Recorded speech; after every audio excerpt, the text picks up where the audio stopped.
Salut, Greg Hotel pour gregotte.com. Aujourd'hui, on va voir comment se sortir d'une des pires positions qui soit, que ce soit en MMA ou en self-défense. Pour ça, j'ai fait appel à un expert, Nicolas Renier, professeur de lutte à livrer et champion du monde de grappling fila. Donc nous voici en position montée. Donc en MMA ou dans la rue, mon adversaire a le droit de me frapper. Qu'est-ce que je vais faire? Alors souvent l'erreur c'est, je veux éviter les coups, donc je me protège.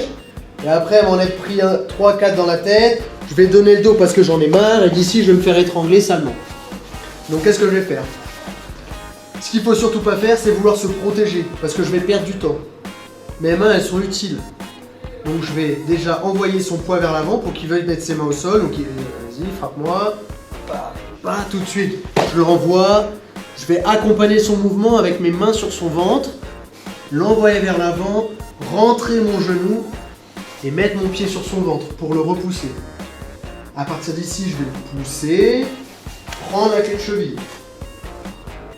Soit je le finalise sur la clé de cheville. Pression, je pars en arrière.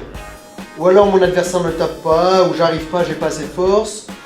Je remonte. Et je suis sur lui. Donc je peux le frapper. Ou si jamais je veux éviter le combat, je fuis, je pars. Donc mon adversaire est en position montée, il me frappe. Tout de suite, je l'envoie vers l'avant et je l'accompagne.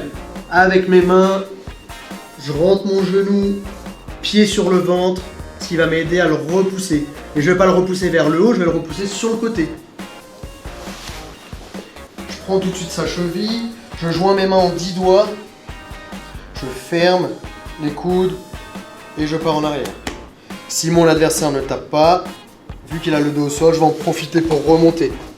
Soit je reste au-dessus, soit je fuis. Donc si jamais mon adversaire se tient trop droit, ou qu'il est trop lourd, ou que j'arrive pas à le faire aller vers l'avant en pontant ici, qu'est-ce que je vais faire? Je vais faire une première chose, c'est pousser son genou avec mes deux mains. Donc quoi qu'il arrive, je suis en dessous, il a le droit de frapper, je vais m'en prendre dans la tête. Maintenant, il faut que j'essaie d'en prendre le moins possible pour pas être KO. Donc je vais essayer d'être rapide. Pousser un genou. Quand je vais pousser son genou, il va être déséquilibré, il va poser ses mains au sol. Quand il pose ses mains au sol, je refais la première position. Pied sur le ventre pour le repousser. Je le pousse. Soit je finalise, soit je remonte. Encore une fois, je rappelle, je suis en dessous. Il va me frapper, ça c'est sûr. Mais maintenant, le but c'est qu'il me touche le moins possible. Donc je vais essayer d'être rapide, pousser vite ici, il met ses mains au sol. Je l'envoie vers l'avant. Je rentre, je prends la clé de cheville, ça marche pas, je remonte.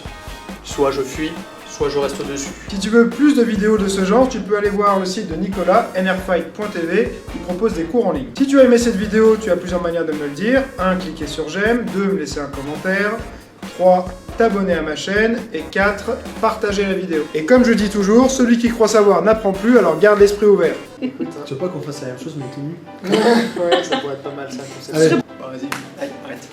Salut, Greg Hotel pour gregotte.com. Bienvenue pour un nouvel épisode de je ne sais trop quoi. Oh là là. Peut-être,